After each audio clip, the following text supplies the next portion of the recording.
Hemen salam dostlar, canına sağmayın, nesip edenine ullakan təzəlik geldi. Açacağız bunu hazır size görkezən. Yarın masajlı kreslamız geldi nesip edenden dostlar. Bu təzəliğimizi nesip olsa köyünü urgence dastavka edeceğiz. Yörüyte özüm gidip dastavka edip kornap verip kaçacağım, ustanovka edip. Ondan ön size görkezeyim bunu dostlar. Davayçı. Böyle yaman ezildi böyle. Yine. Ayağım kova masaj edecek, elim vozduk bilen şutayı çişe, ellerin çişe, ayakların yine nemetçe, ayağın teyi masaj edeceğin eken. Bir yerde hem mazadı görkezilen, hem mazadı upravlat edip bilen. Misal için beyle yukarı götürübilýär şunu yani. Arkayını özüne udobun edip koyubilýän de, näil durasın gelsen, çünkü aldır, koyuyan arkayını. Men ayatayın. Ondan masaj edip bozun ondan görüşürüz. Dostlar görüyorsunuz. Bizim masaj kreslomuz kачествосы gowy, onu aydayın. Materyali o da gowy. Bu воздушный masaj etkendir. Ondan sonra bäde özünün rolikleri vardır.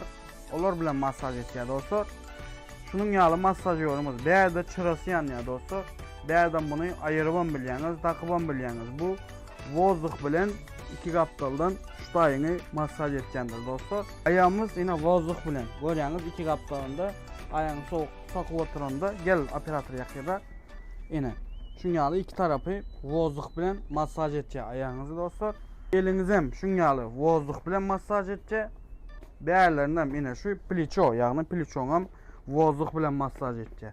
Bäde rolikler masaj edeceğiz dostlar. Kачествосunu seyredin, bu materyalını seyredin yine. Materyali gowy, yumşak. Yine değerlerine seyredin. Gowy. Bäde funksiyası. Şunyalı açanda 15 minut. Görüyorsunuz 15 minut. Bäden üyt gedip bilýär şunyalı 20-25 30 şunyalı üyt gedip bilýär. Hemme zadını. Bäde şunyalı özünün nemeleri var. Funksiyaları hemme zadı addelini ayırıp bilýär şunyalı. Mesela pliçonka ayrıldı. Da koşubilyas. Bäde elinki şunyalı hem her zadı addelini ayırıp takıp bilýär şunyalı. Hemme zat ekranda bitkendir dostlar. Ekrandan upravlat etken hemme zadı. Masajlı kreslomuz datı gowy zat dostlar. Ona aydayın. Dünyanın ähli yerinden buna zakaz alyandır dostlar. Oturan yerinizde bize sargap bilýäňiz Türkmenistan'ın içinde 5 vilayetten Lübboy toçkasından dastavka edip berýän hizmetimiz bardır dostlar.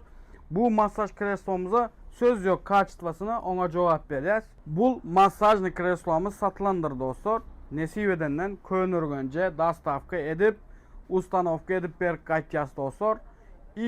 Sizin için dostlar könürgençten vlog ya da kadrlar gelsin mi gelmesin mi onu bir komentarda yazık geçin hökmany ýagdaýda. Dostlar iň gyzykly yeri maňa da gyzykly dostlar. Iň gyzykly yerini komentarda yazın dostlar. Onu hökmany ýagdaýda aýdyp geçerin. Men Atabek elektronika boýunça hemişe sizin hizmetinizde. Canınız sağ olsun.